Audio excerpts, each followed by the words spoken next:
好，接下来呢，我们就来看一下，哇，这个词根啊，比例啊，买，它一样有非能力的跟能力的两种变化。我们刚才前面呢已经看过主事焦点了，现在要看受事焦点、处所焦点跟工具焦点，能力、非能力要做一些这个比较。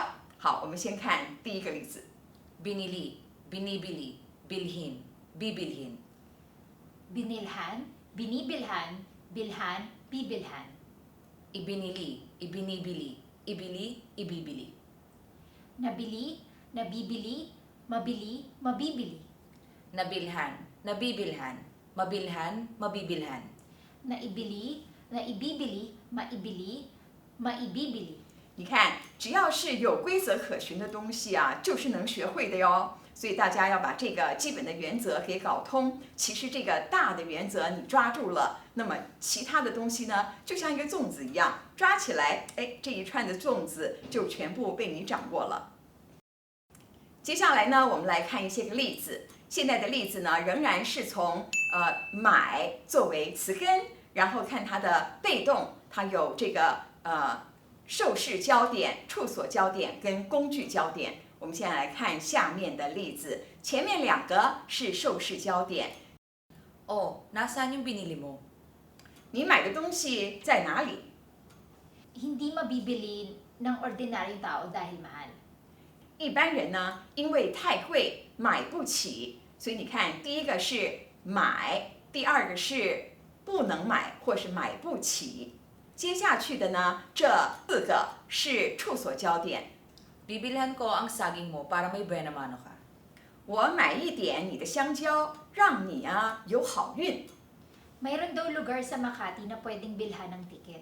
听说啊，在马卡蒂那个地方呢，有一个地方是可以买车票的。所以你看这两个例子都是，譬如说买一点，从你这个香蕉的地方买一点出来，或者是在马卡蒂那个地方有地方可以买票，所以都是跟处所有关的。接下去的两个例子呢，是不仅是处所，而且还要能力。 May mabibilhan kaya ng Herald Tribune doon? 所以我们有地方可以买得到《纽约时报》的国际版吗？ Mag-ayos ka ng sarili mo. Paano tayo bibilan yan? 你打点好自己啊，要不然别人怎么会跟我们买东西呢？所以你看这两个例子也都是跟处所有关，在什么地方能买到，以及跟我们买，能跟我们买。那最后两个例子呢是工具焦点， Ibilihon niyo ako ng sapatos. 请给我买双鞋子，所以我呢是受惠者， Wala akong maibibili ng pamasko. 我买不起圣诞礼物，所以这个地方呢买不起，这是一个工具焦点。接下来呢，我们来用卖作为词根，来看一下它的非能力跟能力的变化。 Pinagbilhan, pinagbibilhan, pagbilhan, pagbibilhan. Ipinagbili, ipinagbibili, ipagbili, ipagbibili. Napagbilhan, napapagbilhan, mapagbilhan, mapagbibilhan. Naipagbili, naipagbibili, maipagbili, maipagbibili. 好，看完了这个动词变化之后呢，当然要用例子来看咯。我们看下面的例子，卖的例子，前面两个呢是处所焦点。 Sino ang pinagbilhan mo ng mangga? 你卖芒果给谁？ Magkano ang pinagbilhan sa mangga? 你卖芒果赚了多少钱？所以这个给谁，谁是一个处所，那么赚了多少钱，也是等于说是当做是一个原因吧，原因一个处所。最后一个是工具焦点， Naisipan niyang ipagbili ito. 你想把它卖掉，所以这个是工具焦点，把那个东西卖掉啊，你把它处置掉。接下来呢，我们要看这个巴米利采购。刚才光是一个比例呢，就有3种变化，对不对？从买到卖，然后到采购。现在采购一样有非能力跟能力2种变化，而且一样呢有受事焦点、处所焦点跟工具焦点。 Pinamili, pinamimili, pamilhin, pamimilhin. pinamilhan, pinamimilhan, pamilhan, pamimilhan. Ipinamili, ipinamimili, ipamili, ipamimili. Napamili, napamimili, mapamili, mapamimili. Napamilhan, napamimilhan, mapamilhan, mapamimilhan. Naipamili, naipamimili, maipamili, maipamimili.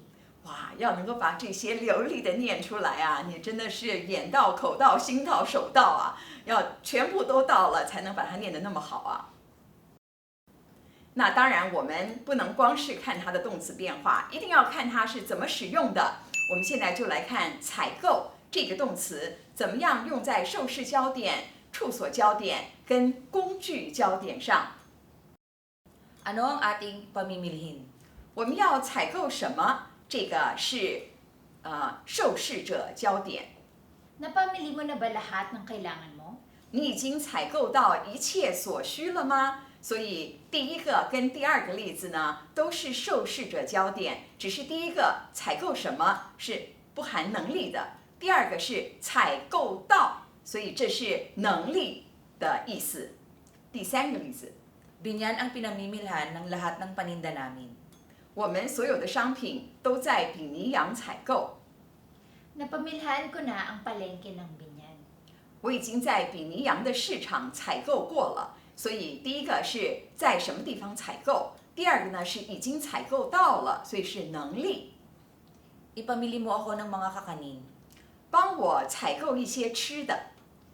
Nadukutan ako, kaya wala akong maipamimili ng mga paninda.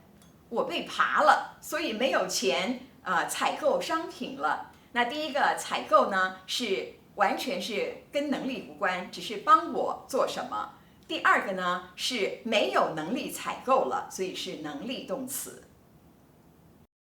好，我们呢刚才将这个非常重要的 conveyance passive， 或者我们叫它做instrumental focus， 也就是工具焦点，做了一个完整的介绍。而且你也看到它是跟能力、非能力是紧密结合在一起，它的动词的焦点的变化以及动词的四态都是要紧密的包在一起，而且还要包含了这个 abstract form 名物化的形式。如果你将这一切都能够了然于心，哇，那不得了，你的菲律宾语已经到了高阶了。